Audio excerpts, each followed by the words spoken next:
Ya, Assalamualaikum warahmatullahi wabarakatuh. Alhamdulillahirrabbilalamin.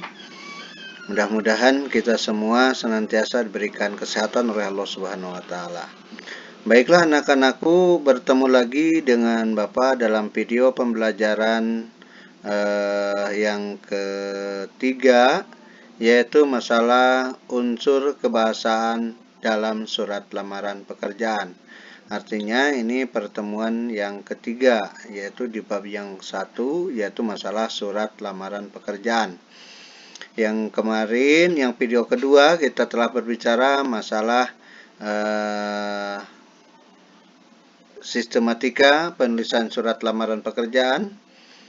Kali ini kita akan berbicara masalah unsur kebahasaan dalam surat lamaran pekerjaan dan juga bagaimana cara penyusunan surat lamaran pekerjaan. Baiklah, yang pertama kita akan berbicara masalah unsur kebahasaan dalam surat lamaran pekerjaan. Nah, dalam surat lamaran pekerjaan itu ada 4 unsur kebahasaan yang perlu diperhatikan. Yang pertama yaitu ketepatan pilihan kata. Jadi kadang-kadang kita harus memilih kata-kata yang baik dan sopan. Ya. Jadi pilihan kata yang tepat. Nah, memilih kata yang tepat agar mudah dipahami oleh orang yang membaca surat lamaran pekerjaan kita. Yang kedua, setelah kalian itu yaitu kebenaran dan keefektifan struktur kalimatnya. Jadi diharapkan dalam membuat surat lamaran pekerjaan itu benar dan efektif dalam struktur kalimat. Ya, struktur kalimatnya yang tepat. Ya.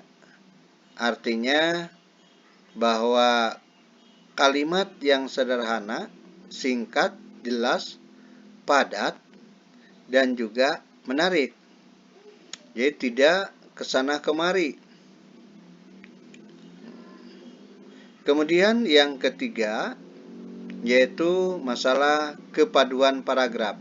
Artinya harus ada kepaduan antara paragraf yang satu dengan paragraf yang lainnya. Artinya ketika di tesis kita ingin atau membaca surat lamaran pekerjaan atau yang dilamar itu misalnya ingin menjadi staf akunting, tetapi yang di bawah itu adalah manajer, itu artinya tidak sinkron. Atau dengan kata lain tidak padu antara paragraf yang satu dengan paragraf yang lainnya.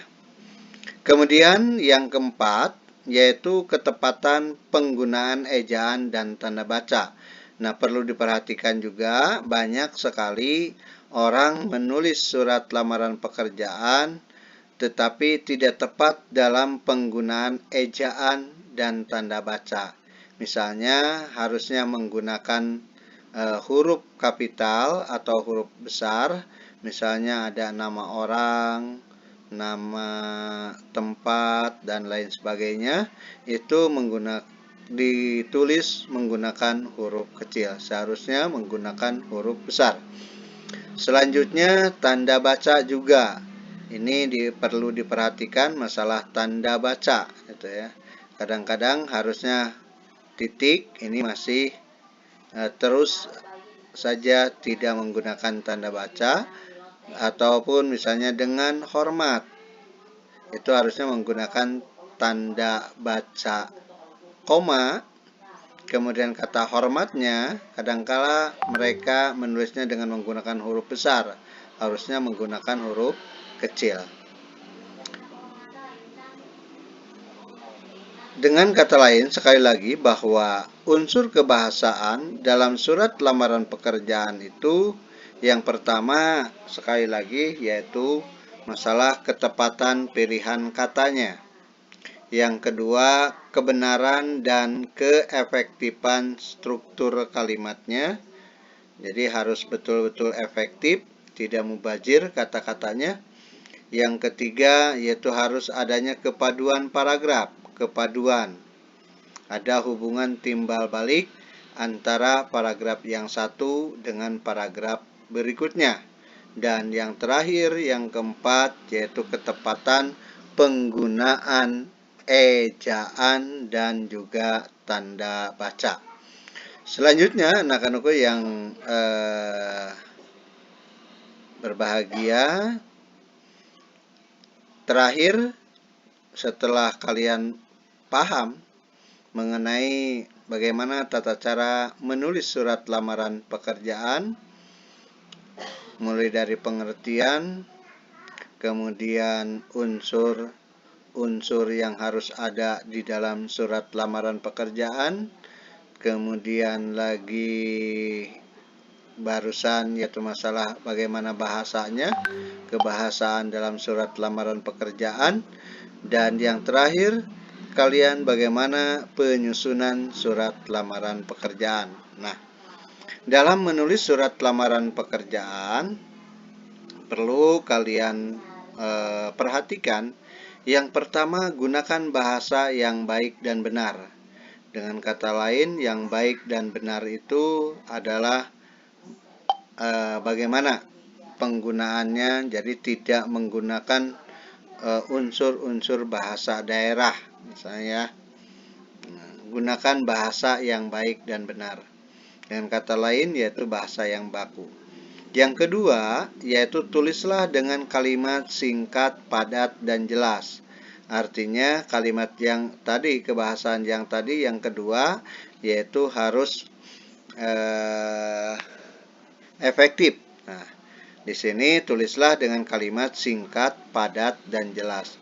Jadi tidak bertele-tele.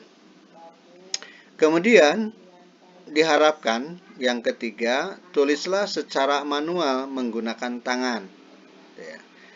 Tulislah secara manual menggunakan tangan. Kemudian yang keempat, perhatikan kebersihan surat lamaran pekerjaan. Jadi ketika kita mau menulis surat, perhatikan apakah sudah bersih atau bagaimana. Ya. Kemudian yang berikutnya yaitu masalah isi secara jelas data diri dan informasi tentang diri Anda. Dan lampirkan dokumen-dokumen pendukungnya. Jadi nama identitas kamu mulai nama, tempat tanggal lahir, mungkin pendidikan, kemudian dokumen-dokumen yang lainnya seperti ijazah dan lain sebagainya mungkin diperlukan, dan itu harus betul-betul jelas. Jangan lupa mungkin nomor HP Anda. Jadi apabila kalian mungkin nanti melamar suatu pekerjaan, ada nomor HP mudah untuk dihubungi. Dan yang terakhir nih, apabila kalian punya pengalaman, maka lampirkan sertifikat pendukung yang bisa menambah nilai lebih pada diri Anda. Misalnya mungkin yang mendukung kalian punya sertifikat bahasa Inggris, sertifikat komputer, dan lain sebagainya. Nah, barangkali itu saja yang bisa Bapak sampaikan. Mudah-mudahan ada guna dan manfaatnya. Jadi pada bab yang pertama ini sudah selesai. Kita minggu depan mudah-mudahan kita menginjak pada bab yang kedua. Itu saja. Billahi taufik wal hidayah. Assalamualaikum warahmatullahi wabarakatuh.